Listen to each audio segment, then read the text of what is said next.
Support the Amigos podcast on Patreon or PayPal and receive cool perks and rad swag. Visit our page at everythingamiga.com/support.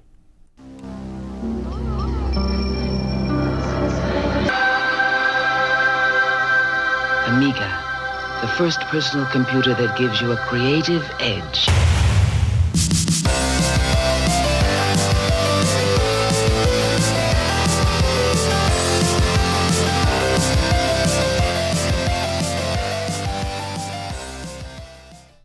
Hi everybody, welcome to Amigos. I'm John. I'm Aaron. And today, Aaron, we're going to be talking about naughty ones. Ooh. Were you a naughty one as a lad? I am a naughty one right Well, I now, know you're a buddy. naughty one now, but was this recently acquired? I was a good boy.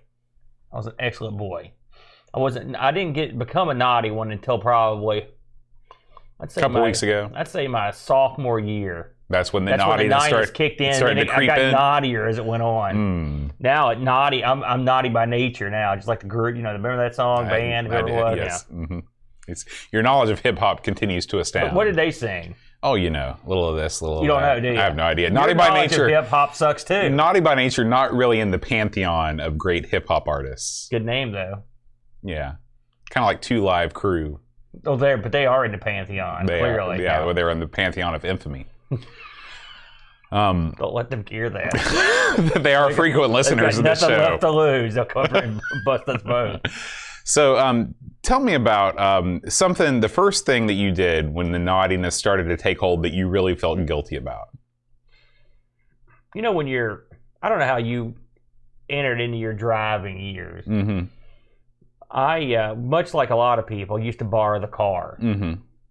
And I had the curfew, the whole 9 yards. Well, I started hanging out with the bad crowd. Yeah. Hose. No, Wilcox. much worse. No, I didn't know Chad then. This is like, this is more of the... Were these those guys that played Illuminati? No, these are much more evil guys. And so they did love Two Live Crew, by the way.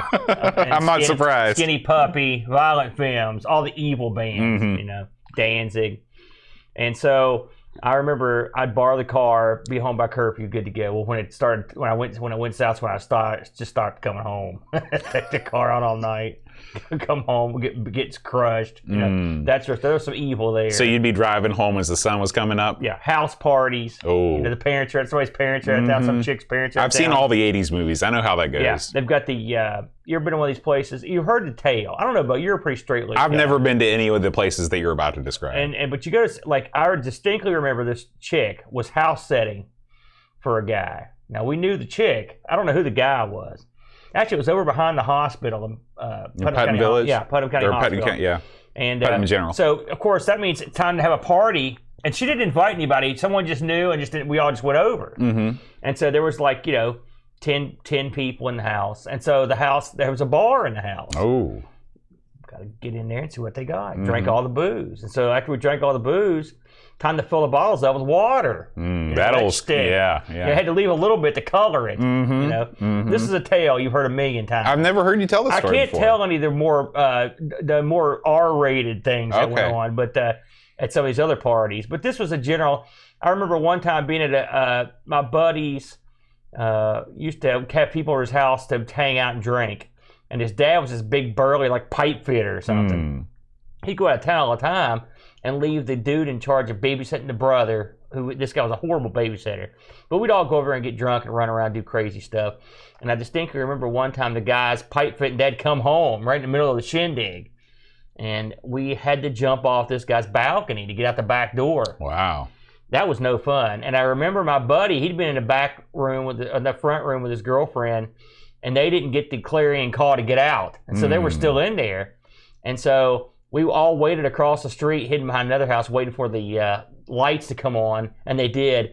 And I saw my buddy peek out the window like this, and then take a mad leap out the front window. In his oh my gosh, wow. So funny. Those are the glorious days of naughty. Now, what were your naughty tales? I didn't. Your first levels of naughty. I didn't get naughty really until. So stupid. Just you saying that is the stupidest thing I've ever seen. I didn't really participate in the naughtiness. There was naughtiness around me, but What, you were just an onlooker to the naughtiness? I was an accessory to like the a naughtiness. field reporter for naughtiness? One time I went out to a party at my friend Josh's house. And this was the house party that I'd seen in my mind so many times in the 80s movies. And I immediately knew I wasn't supposed to be there because my parents were like, are his parents going to be there? And I was like, yeah. And then I got there and his parents weren't there. Yeah. And I felt so guilty, I just drove home. And then I still got in trouble because I told them the truth. I said, parents weren't there. And so...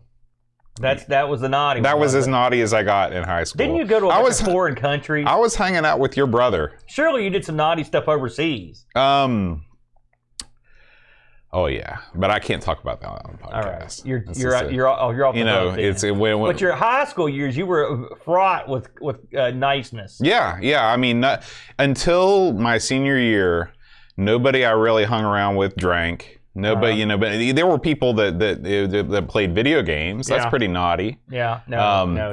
Oh, when was the first time you ever drank anything? That was my first day of college. Yeah, I came to college. I came to college, and I was like, I'm going to continue on not drinking. Mm-hmm. And then I get there, and my roommate's there, and my roommate's like, "Let's go."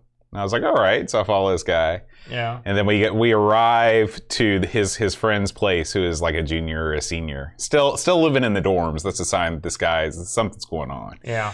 And he looked like, I still remember to this day, he looked like Carrot Top. Never good. And is this before the huge muscles, Carrot Top? Yeah. This is scrawny Carrot Top. Yep. And he's like, "All right, let's just start drinking." And I was like, "I don't know." And he's like, "Just do it." And I was like, "All right." And then boom, it was all downhill from there. I've got an idea here because we do a bunch of podcasts. If we ever decide to do some like super blue light special podcast, like the red light comes on after dark podcast, we could probably fill up 100 shows. Oh yeah, but we'd be arrested. Yeah, I was gonna say the stain on our personal character would be indelible. Much like today's game, you could say it's naughty, but it's not really that naughty. Yeah. That's sort of the story's the same way. Like, but the real naughty stories, if we ever like review Samantha Fox strip poker or something, that's when the real naughty stories come out. That's right. That's right. Look forward to that. Never. All right, Aaron. Let's talk a little bit about what's been going on over at everythingamiga.com this week. It's the usual suspects at it again. Our boy, the Dreamcatcher. He has another little article up here. Yeah, now do you remember this thing, the Page Master? This sounds like your kind of flick. It's funny because I think that I was still pretty much in the age range. I'm sure I was probably a little bit getting older when Page Master came out, but I remember this was sort of like Macaulay Culkin's swan song. Oh, I've never seen or even heard of this film. This was his. I think this was his last film. Now I could be wrong about that, but I think after Home Alone he did a couple things, and then he did this, and then he just disappeared for a long time. Well, once again, DK has dug this thing up, and again, I'd never heard of this game. I'd never heard of this, and the movie's got like an all-star cast. Yeah, Christopher Lloyd's in here, and that dragon guy. The art looks good. Mm-hmm. I was like, where the heck did this come from? So I may have to sit down and watch this. Well, it's funny because your friend and mine, the angry video game nerd, actually sat down with Macaulay Culkin on the couch and played Page Master because it's one of these all-time horrible games. Oh, is it? Yeah. Well, there you go. That explains why it roused DK's interest. Mm-hmm. So this is the usual effort, including he even delves into the Game Boy version. Oh. So if the other ones were bad, I'm assuming that one's double secret super bad. So, and I want to give DK a little shout out later, but just to approach this, I read his work in conjunction with today's game. I always like doing research and seeing something from our site come up. And DK had covered the naughty ones, I think about a year ago. So he was usually he's way ahead of us. Yeah, he's done it again. Yeah. But yeah, check that out.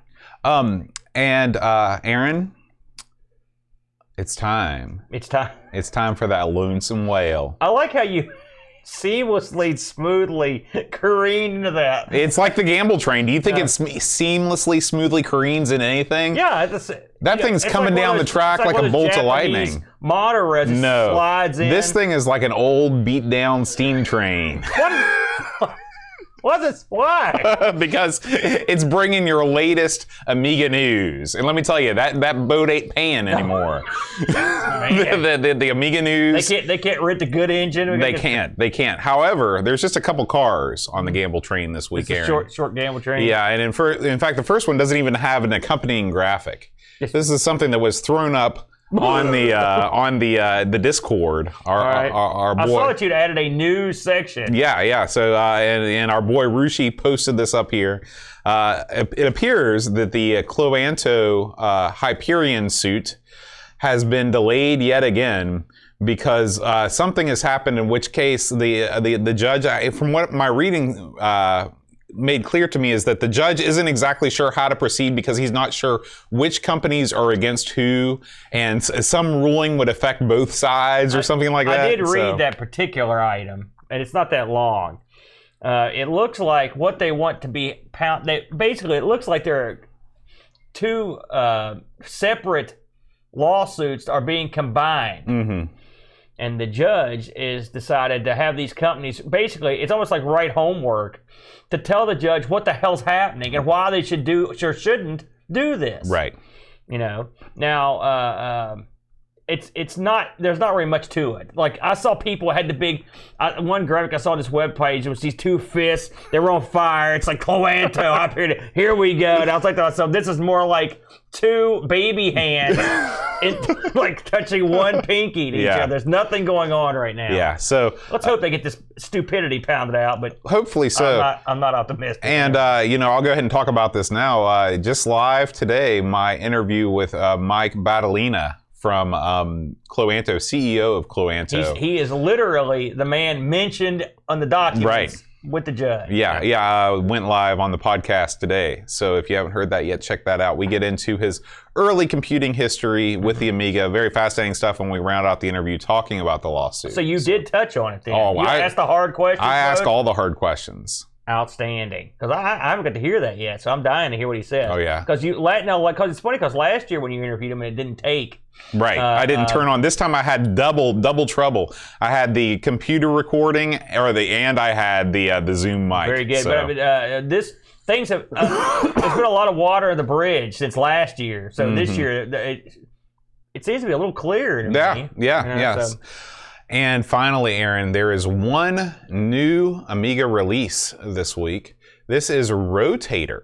Okay? Yeah. Okay? This is a game that was released in its big box format a little bit earlier on in the year, this year, but now it has had its full release. I don't remember hearing about this. Did we talk about this before? This is a, I think that we probably did. Yeah, this is it's a puzzle platformer. Let's see if we can get a little ooh, see that graphic right there? You know what they're looking for. Wow. This is a game. This is AGA, isn't it? OCS, ECS. Eat it! Listen, I set you up. I saw the box. No. Okay, so anyway, this is... world. No, I've got the limiter on here. I can't... If only I could put that on in real life. It's deafened me. But anyway, wow, this is awesome. Yeah, it really looks impressive, and this is one of these momentum games where you sort of have to build up speed and endurance to be able to go between the levels. And this is an Amiga exclusive release, as this trailer says. So this is not one of these things where he's hedging his bets and he's putting it out on Steam too. It's only Amiga. You can download the digital version on this site, which I think is, what is this? Psychotronic.itch.io. Psychotronic. Yeah, qu'est-ce que c'est?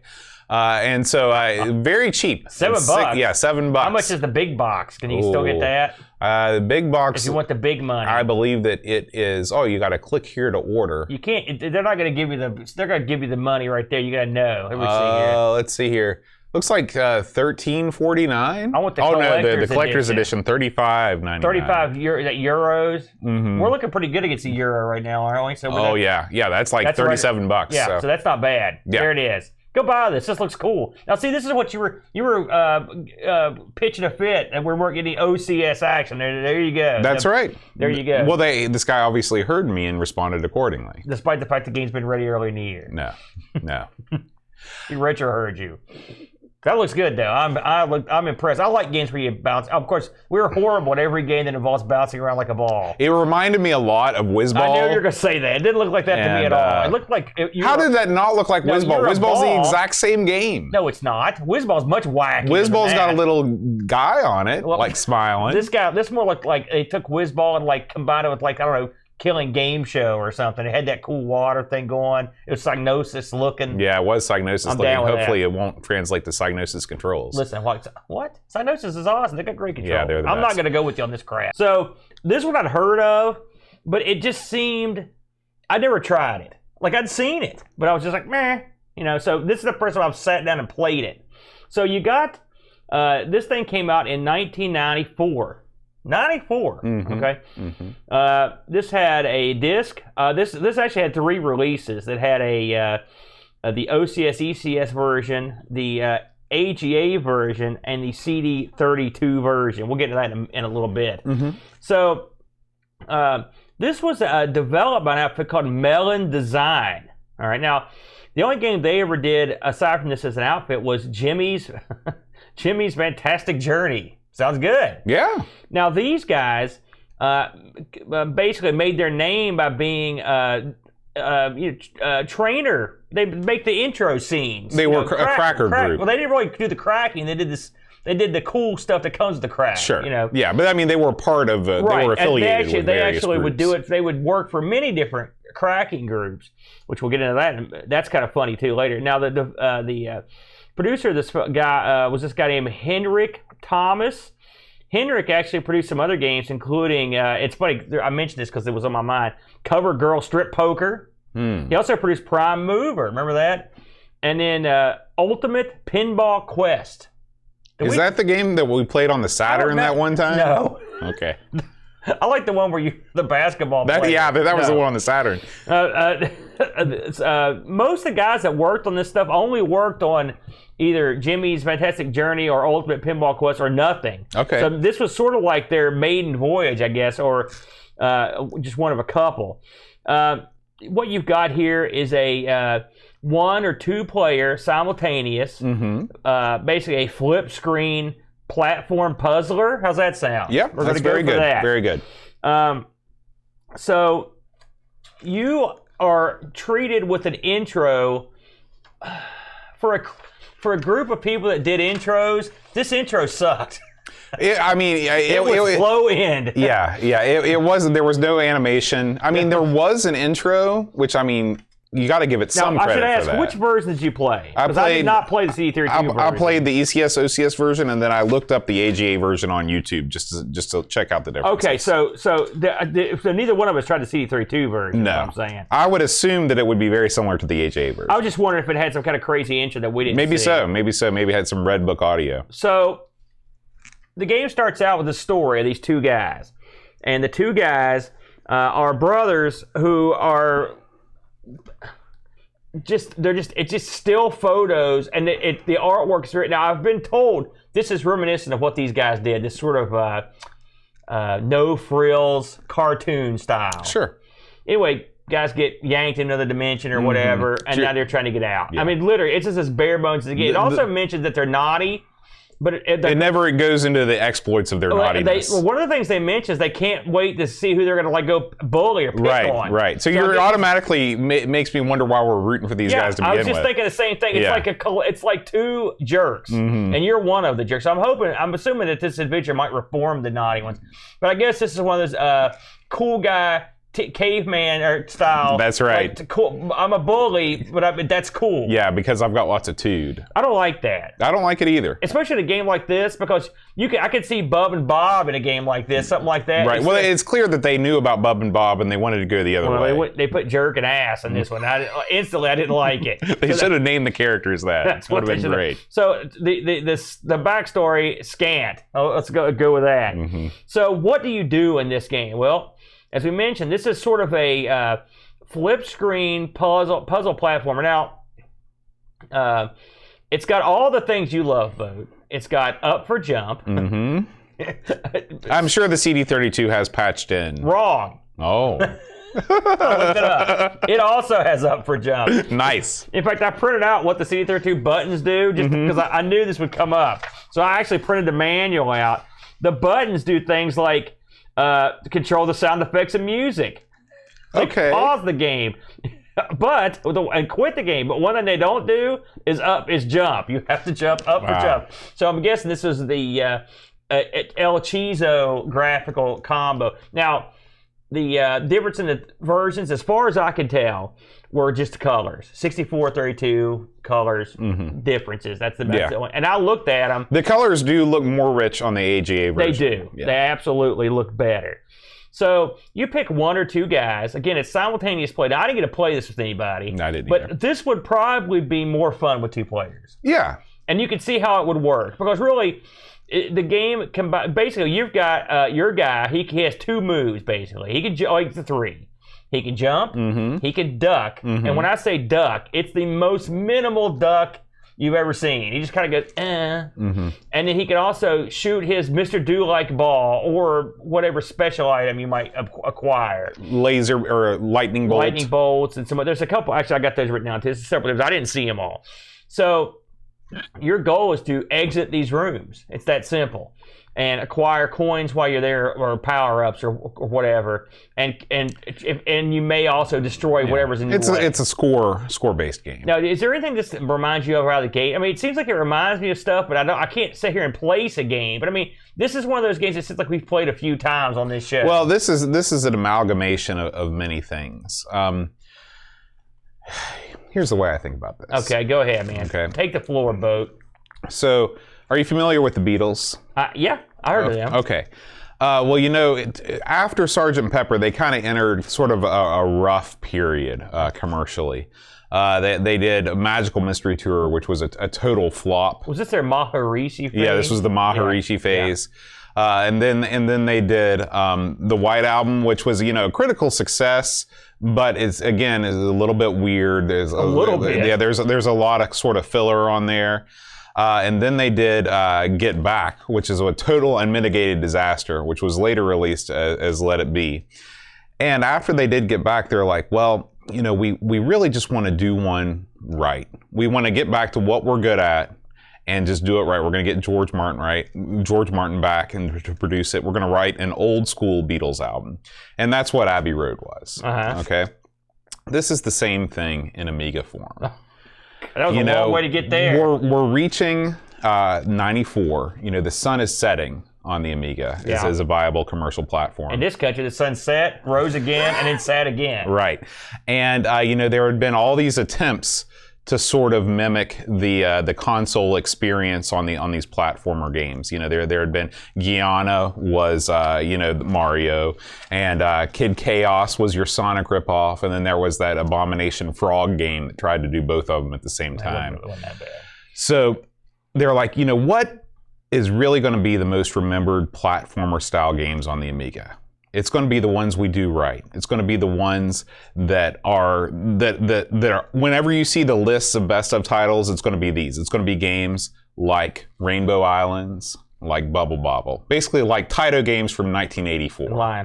In Lionheart. And so they're like, what can we do to make a modern version of this game, with really good graphics, with really good sound, with really good music, and we're going to make basically a game for the ages. This is the Amiga's Abbey Road. And that's what you're saying this is? Yeah. Wow. See, I have an entirely different conversation in my mind that they had. They were like, man, we're not making any money on this scene here, crack scene. It don't pay too good. What can we do with our accumulated talents? Let's just make sort of a generic puzzle platformer with some dumb mascots. And then let's ship that sucker.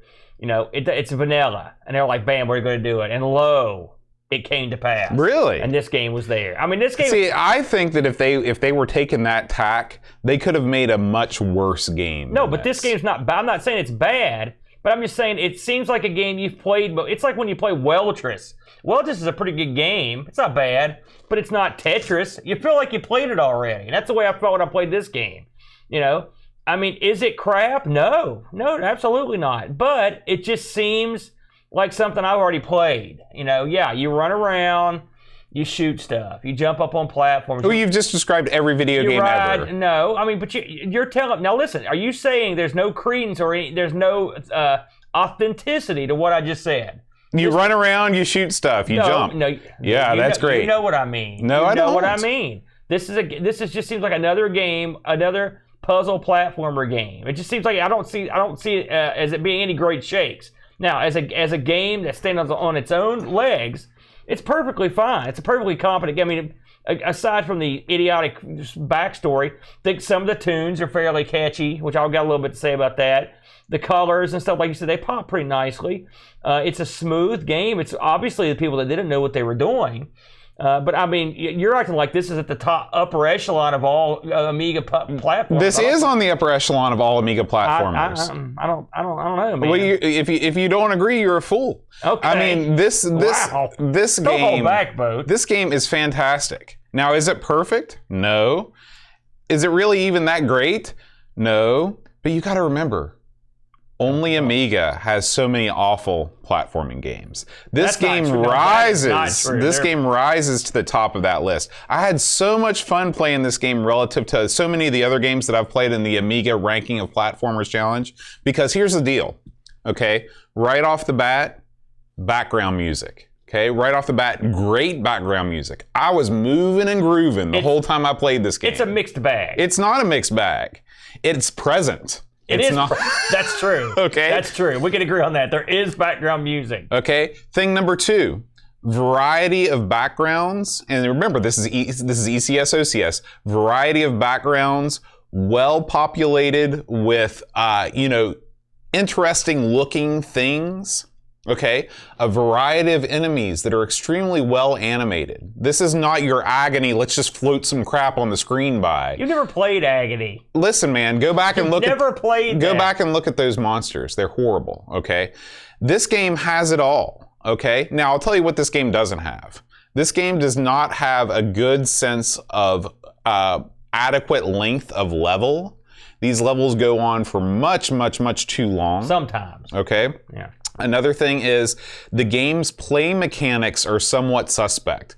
I think that the whole conceit of, you're trying to basically move from one end of the stage to the other, collect something to open something else up, all that's very good, but just like with Super Frog, where you have a useless projectile, this game is sort of the opposite, where you have a useless duck. Your duck is not given at the correct height to actually do anything real. And so that's a problem.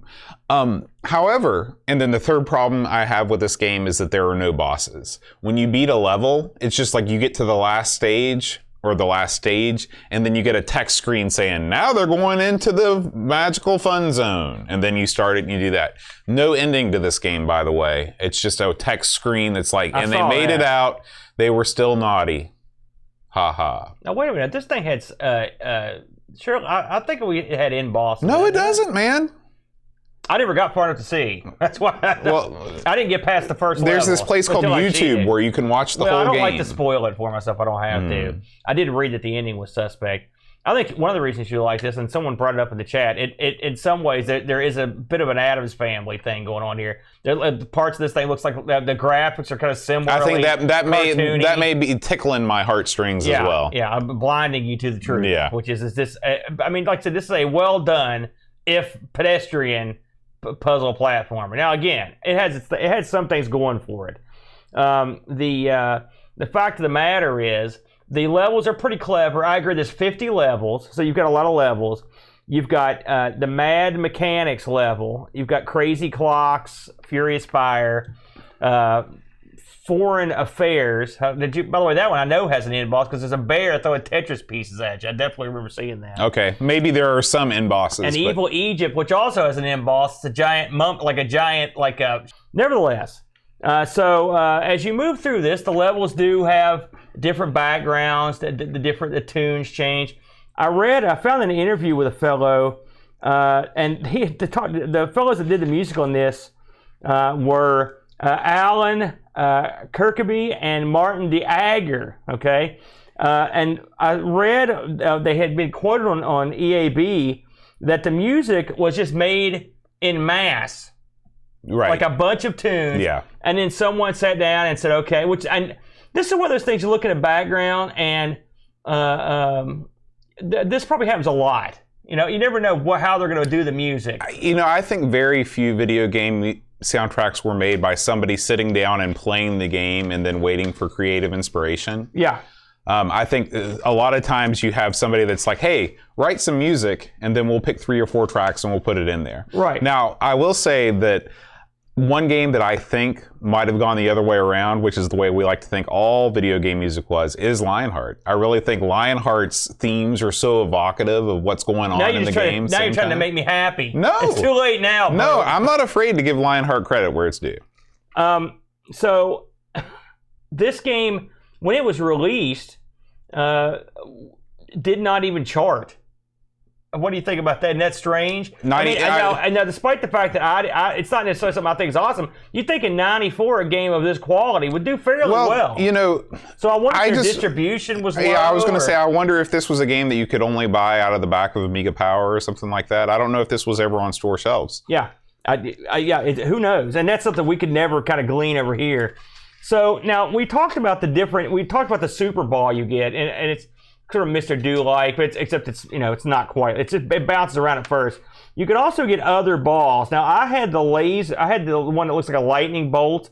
You know, the one when you pick, because there are power-ups you could pick up that change your ball into other stuff. Did you get anything aside from the lightning bolt? No, I'm sure there's stuff later in the game, but I didn't see it. There are also, like, occasionally you'll come across like a question mark. There's all kinds of pickups in this, which I was surprised you didn't call it out for that because you didn't like that on Super Frog. Well, you know, it is funny, and it sort of is a double standard where in Super Frog, because you're collecting, like, there might be like a field of like 80 billion apples, and you've got to pick them all up. The way that this game does have a lot of useless collectibles, you're right. But this doesn't seem as abused. And what I like about it is that they always mix it up. You never see like 2 of the same kind together. Actually, that's a lie. We're just looking at 3 ice cream cones right here. I really have no. It's not as. I mean, I think it's more acceptable on a single screen game because they're not just coming across a zillions of these. And I think too the fact that this game is so reminiscent of Bubble Bobble. I just expect to see stuff like that. Yeah.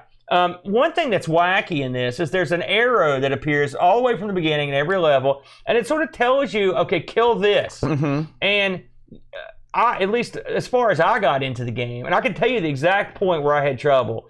I think it was like the 4th or 5th level when they introduced the conveyor belts. Man, that level was really ramps up the difficulty to the 9s. It's really tough. Yeah, I mean, the thing is, I turned on the infinite life cheat, and so I could just keep on going forever and ever. And it is good in this game that whenever you die, you spawn right in the same screen where you left off.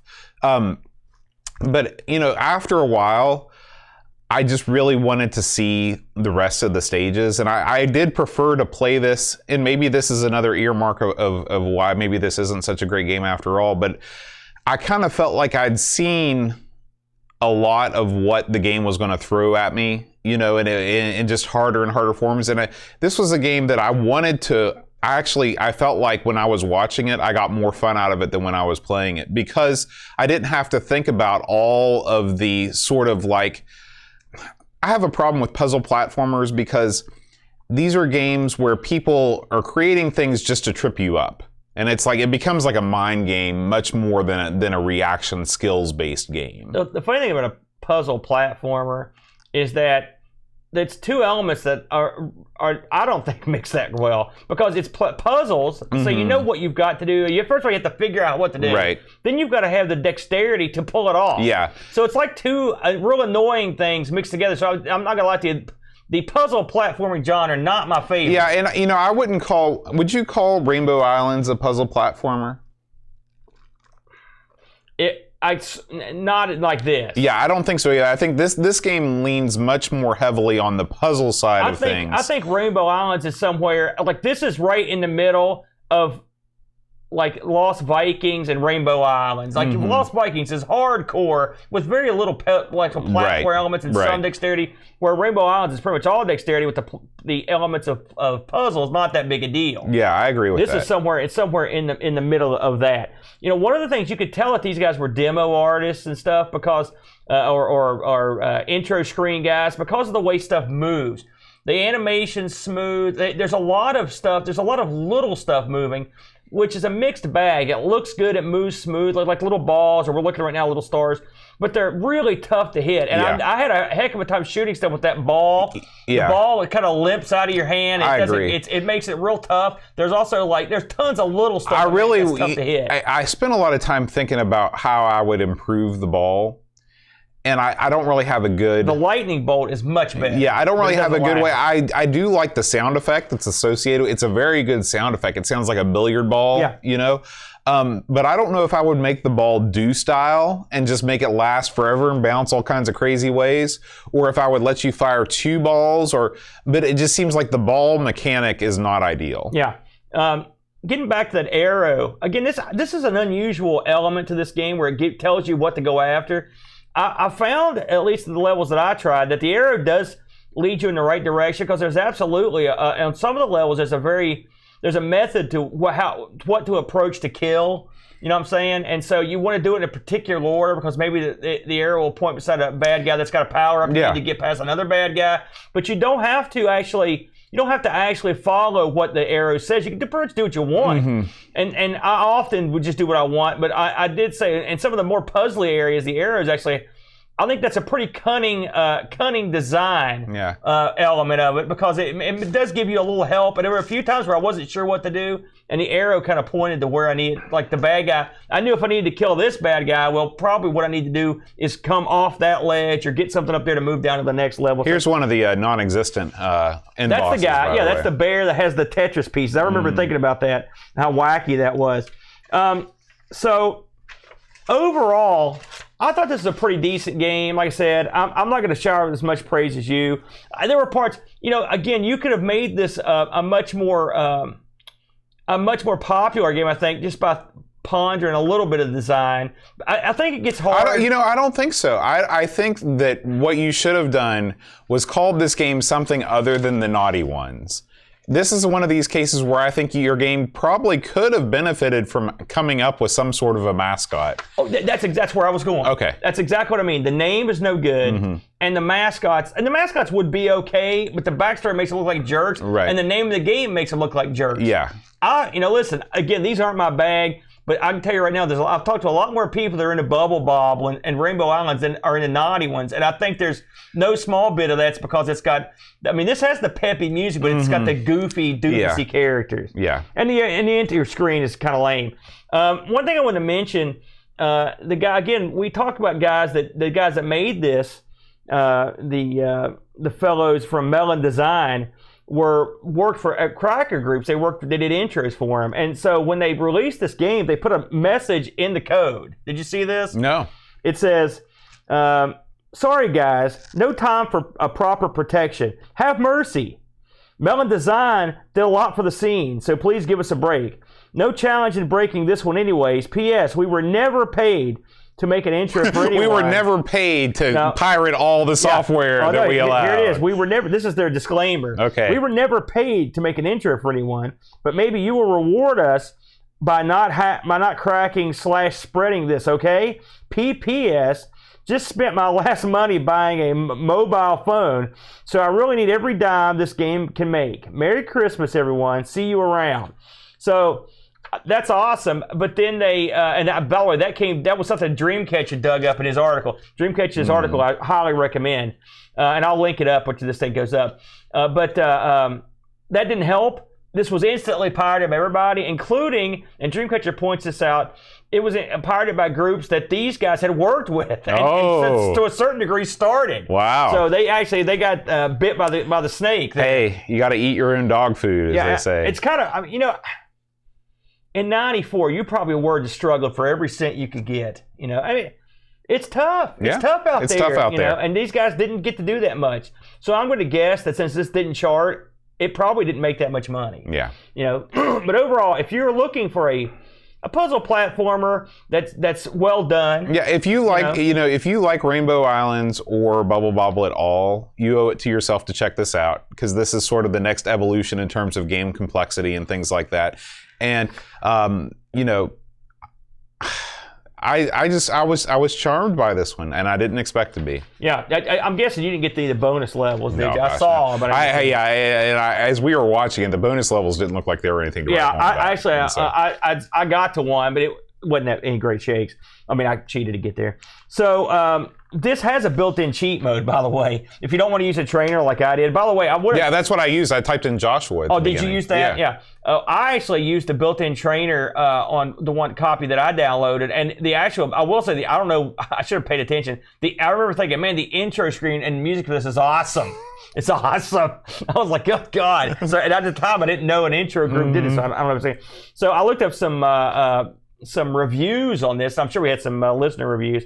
Lemon gave this. Well, I looked up all the reviews. Lemon gave the AGA version 7.61, the OCS ECS a 7.49, and the CD32 a 7.22. So around 7. Amiga Action gave this an 86. Amiga CD32. You'd think Amiga CD32 would give this thing some praise. 65%. They were really spitting in their own food. Yeah, I feel like maybe at this point they expected CD32 games to all look like PlayStation games. It's funny. This was the lead. Maybe they gave it such a low score because it was a literal port almost. Yeah. Amiga Format gave it an 80. Amiga Magazine 9.8 out of 10. That's a huge score. Amiga Power 80. CU Amiga 80. The one 78. So, you're looking in that low B, C plus area, which I would probably go in that area, maybe a B. I mean, it's like I said, I didn't want to sound like I was coming down on it, but it just seems like something I've played a bunch of times. And it is what it is. But I mean, in terms of this genre, it's a good, smooth game. We got we got quite a few. This was a popular title on the old Discord this week because we had quite a few user reviews. Duncan Styles writes, looks good, sounds good, but quickly annoyed me. Even with the infinite lives, I found myself in situations where I couldn't avoid taking a hit.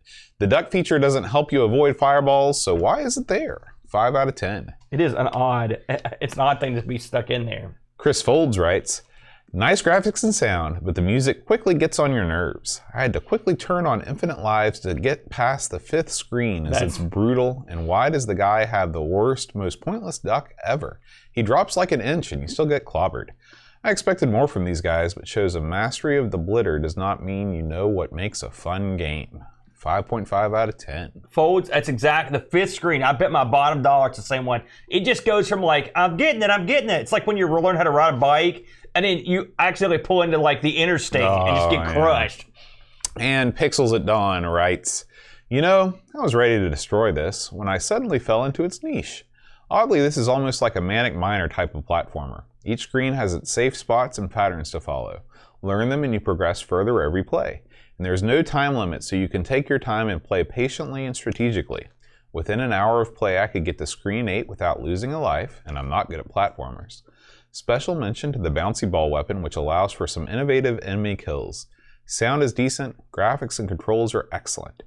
Don't get me wrong, it's definitely harder than it needs to be, and that duck is pointless. But damn, I'm hooked.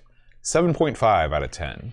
The ball does provide some fun, I will say. And the ball is the big... It's also annoying. Well, but it's the big differentiator between this game and Manic Miner. The thing that makes Manic Miner hard is you have no offensive capabilities whatsoever. Yeah, I didn't associate the two. Manic Miner is, as hard as this thing can get, Manic Miner is 1,000 times more difficult. Paul, a.k.a. Hermsky, writes, 4 out of 10. Catchy music, nice graphics. Same about the annoying every time you die. Yeah, I forgot about that. Yeah. It's one of those frustrating games where you waste so much time dying and starting again. Good game if you have plenty of time on your hands to learn the levels. I gave up after I realized I was shouting in unison with the character. I'd be shouting that a lot because I died over and over.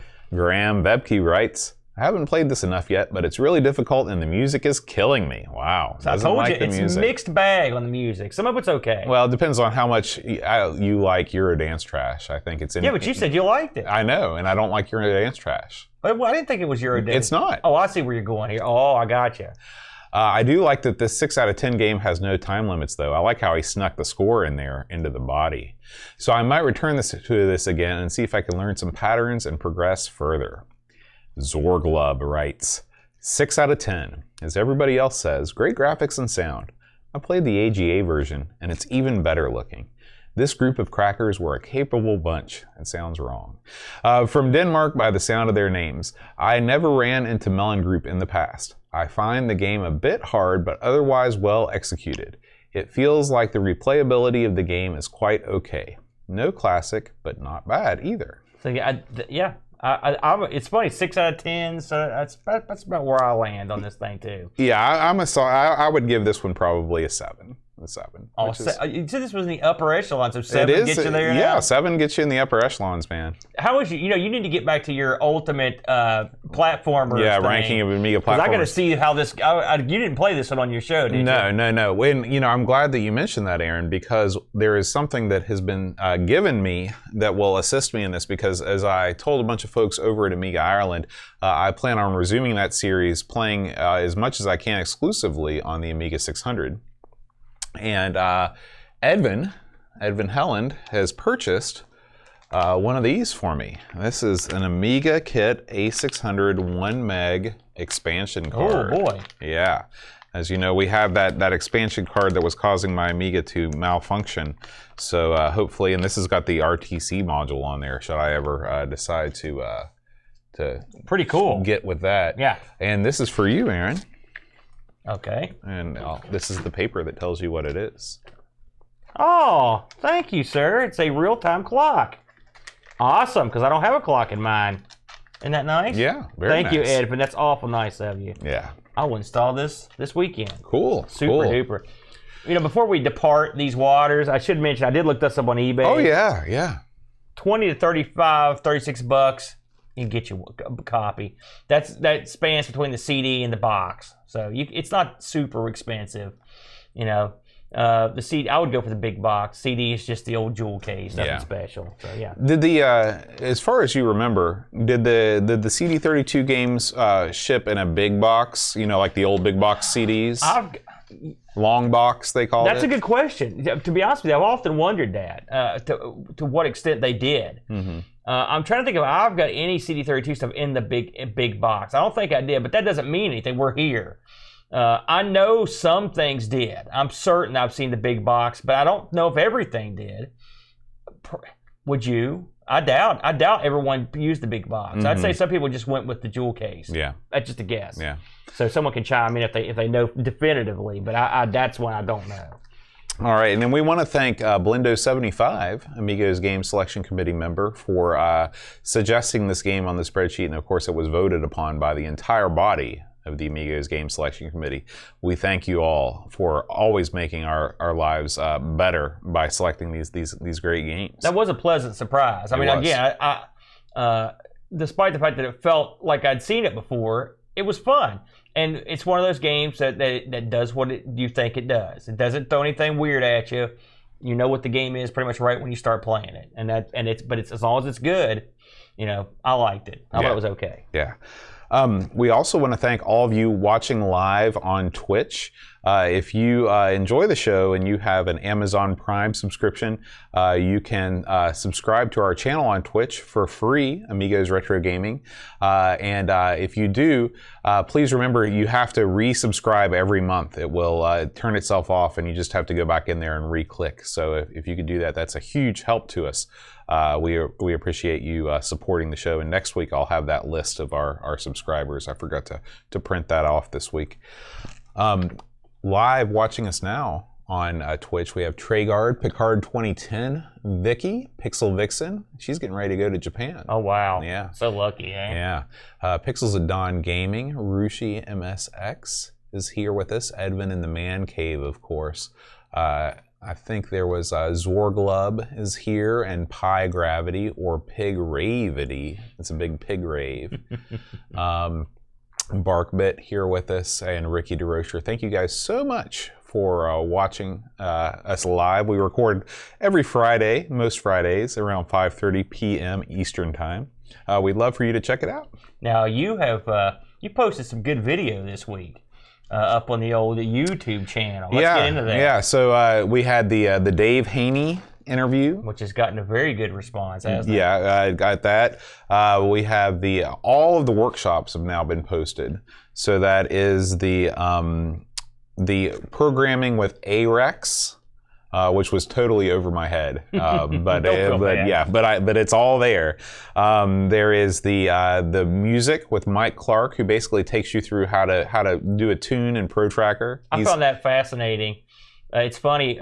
Someone that worked with him at Psygnosis chimed in on your video. I don't know if you saw that, and said that it took him back to when he used to sit around and watch this guy work at Psygnosis. Wow. Yeah. And I thought to myself, that's crazy. And I will say, I wrote back to the guy with my feelings, and I watched that live when you had it on, and I was thinking to myself, man, this guy makes it look so easy. He does. And he just pulled this out of the ether, and I was like, man, I don't know how he could be so smooth about it. Yeah. And it turns out he made something. I'm not saying he came out with some kind of orchestral awesome, but I mean, it was a pretty decent sounding thing for a guy. I think he just knocked off and while you're sitting there listening to it. Right. It's quite remarkable. And I've been in contact with Mike, and there may be an additional interview coming in the future. Supplemental information. More about his background and stuff, because he's a really fascinating guy. I like to ask him. This is a guy. We were just talking about this. How did you score these games? What were cobbled together? What were you? That'd be great. Yeah, those are the kinds of questions I plan on asking them. Then there's the Lightwave 3D tutorial. That dude. What was that fella's name? His name, Klearkos. Man. Yeah, and for some reason I said he was from Germany last week. He's definitely from Greece. Definitely from Greece. Yeah, this guy. You talk about left the field. We were watching this live. I was just like, oh no. He's definitely above my pay grade in his massive knowledge. You got that right. Maybe we're just dumb. Well, yes. That could be. Maybe everyone's above our pay grade. And finally, the pixel art tutorial with D-Paint with the one and only Pixel. That's another one. One thing about watching these tutorials, it made me feel like I have no talent in both art and music. Yeah. I'm completely worthless. Well, it was so neat to see all the creative things that people can do with the Amiga. When I was talking to Chris, what is his last name? He's the guy that Stephen Fletcher. Stephen Fletcher, he's the guy that made the Commodore documentary, the Commodore story. Oh, yeah. And we were talking about, he asked me, what's the Amiga mean to me? And I said, well, the Amiga, in its day was the ultimate vehicle for creative expression. Yeah. It didn't matter what you were into, you could do it on the Amiga. You can see why artists would be drawn to something with the power. And if you're a multifaceted artist, it's right up your alley. Right. But yeah, Pixel Vixen stuff's always. I've got her on her Twitter, and I'll see it come by, and I'm just like, man, it's some people got it. They do. Some people got it. They do. There you go. We don't got it. We don't. But I'll tell you who got it. Last week's Patreon Song Challenge winners. Last week's song, of course, the eternal classic, "Wannabe" by the Spice Girls. And we have. You ruined that big time. Oh, what? Man. I made it my own. You made yes, I do agree with that. We got Terry Howard, Pixels at Dawn, Gary Heather, Barkbit, Jonas O'Brien, and Packbelly. Wow, all those people, eh? Mm-hmm. Not bad. All right, it's time for this week's Patreon Song Challenge. All right. Okay. If you know the answer, feel free to write in at john@amigospodcast.com, and all winning responses will be read here on the air next week. All right, here we go.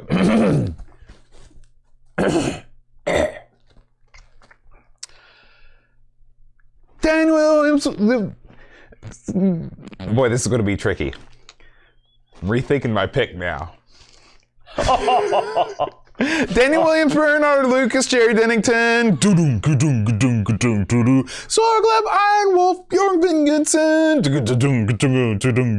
Terry Howard, Reflection, Simon Lech, Captain Crispy, Kilobytes and Caffeine, Mike W, Deckard, Threepwood, Gary Heather, Free Lunch, Kate Fox, David Pickford Cameron, Armstrong, Andy Jones, Terminator 10-minute, Amiga Retrocast, Bernard Quinn, Richard Man, KTM Drew, Simon Rose, Joseph Harrison, Kyle Header, Rob O'Hara, Howard Nibbs, Matthew Larimore, Andy Cricksons is calling for 1-9, Bachman, Roland Burke, Andrew Marks, Joe the Zombie, John Cook,